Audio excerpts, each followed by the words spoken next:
Have you ever been told you're trespassing? On your own land? What would you do if someone claimed your lake, the one you built, belonged to their son? How far would you go to stop a neighbor who lies, forges documents, and weaponizes the law just to take what's yours? Because that's what happened to me, and I have it all. The footage, the proof, and the revenge. Here's what went down. You ever get told, "You're trespassing on your own land"? That's what happened to me last spring.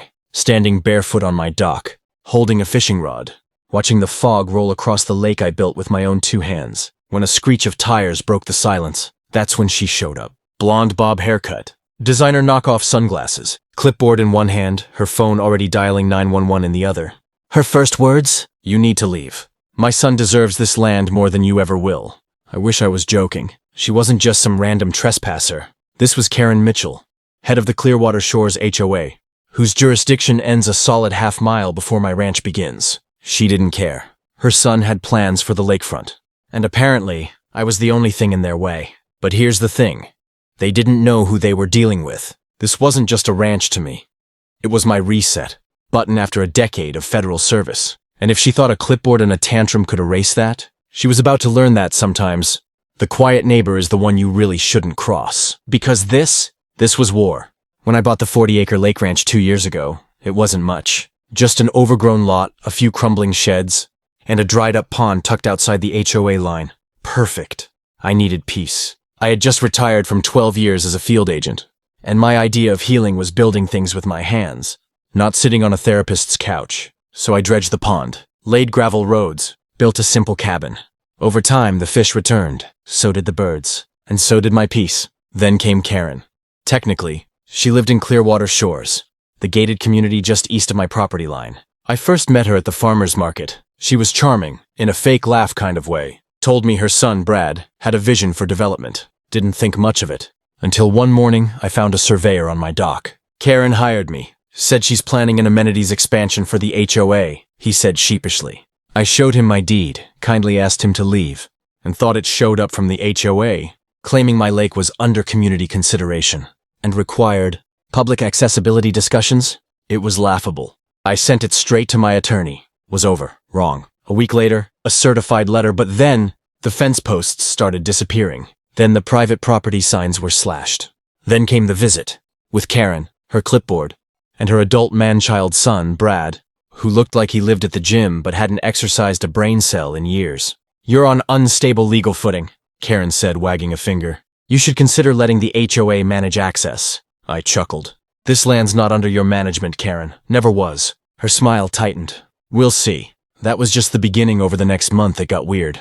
Like unhinged weird. Karen filed noise complaints, for birds, claimed the loons on the lake were disturbing the peace. Then came the citations taped to my gate. Fake fines, unpermitted dock, unauthorized shoreline use, all printed on HOA letterhead. I wasn't even part of the HOA. I called their office. "She's acting on her own," the admin whispered. "We're kind of afraid of her too." Meanwhile, Brad started visiting the edge of my property, shirtless, filming TikToks. Once he brought a girl and tried to host a photo shoot on my dock. I asked him to leave. He said, "We'll be back. This is community land. My mom said so."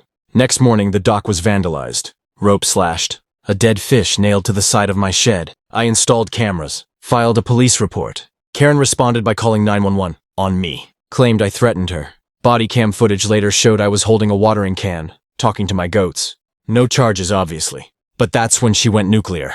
She filed a false easement claim at the county office, trying to annex my driveway into a community trail access. I caught it just in time, thanks to a friendly clerk. That's when I knew. This wasn't about land. It was about power. And I was done playing defense. It was time to fight back. First, I called my buddy Ray, former prosecutor, now real estate litigator. Together, we compiled everything: surveillance footage, 911 audio, forged HOA citations, and the kicker, the easement fraud attempt. Ray got giddy. "This is civil harassment and criminal misrepresentation. You give me 72 hours. While he worked, I got busy on the ranch. I printed 100 flyers. Not Ho property. Private. Ranch. Trespassing will be prosecuted. I posted them on trees, trailheads. Even mailed a few to the HOA, board members, anonymously. Next, I built a new dock sign, laser-etched with the Texas Property Code, citing criminal trespass penalties. Mounted it with steel bolts. Then came the public board meeting. I didn't speak, didn't need to. Ray did. With a stack of evidence, he walked the board through Karen's antics. One member actually stood up and whispered, "Oh my God." Karen tried to interrupt. Ray shut her down with a printed map showing the HOA border stopping 800 feet from my land. It was checkmate. By the end of the meeting, the HOA officially denounced her actions and removed her as chair. Brad stormed out. Karen followed, screaming about entitlement and rightful inheritance. And me, I walked out slow, calm, with a little smile. The lake glistened behind me. I wasn't just protecting property. I was restoring truth. The fallout was instant. Karen's removal from the HOA board was front-page news in the local paper. Turns out, mine wasn't her only stunt. She'd forged at least 2 other documents in previous disputes. Her son got banned from the community gym for vandalism. But my favorite part? The sheriff called me 2 weeks later. "We've opened a criminal case. Filing false legal documents is a felony. You may be called to testify." I said I'd be there. With the video footage, audio files and all, Karen tried one last Hail Mary. She showed up on my property in tears, saying she was misunderstood and only wanted a better life for her son. I handed her a court summons and said, "Better lives aren't built by stealing someone else's." She left without another word, and as poetic justice would have it, a week later, a for sale sign went up in front of her house. Word was she was leaving the state. Brad too. Neighbors sent me baked goods, handshakes, and thank yous. Turns out, I wasn't the only one she'd harassed. But I was the only one who had everything documented. And the patience to let her hang herself, with her own rope. These days, the ranch is quiet again. The loons returned. The goats don't get scared at car horns anymore. And I can fish without wondering who's watching from the tree line. But more than that, I got something back. Peace earned through patience. See, people like Karen thrive on chaos. They expect you to rage, retaliate, or run. But if you stay calm, keep receipts, and know the law, they collapse under their own ego. Justice doesn't always wear a badge. Sometimes it carries a clipboard and walks itself right into court. So if you ever feel like you're being bullied off your own land, remember you don't have to swing first. Just stand steady and let them swing too far. Your turn. Have you ever had a neighbor cross the line? Comment below with your story. Or just write "Justice served" if you made it to the end. Oh, and don't forget to like, subscribe, and share this with someone who needs a little reminder. You don't need to be loud to win, just smarter.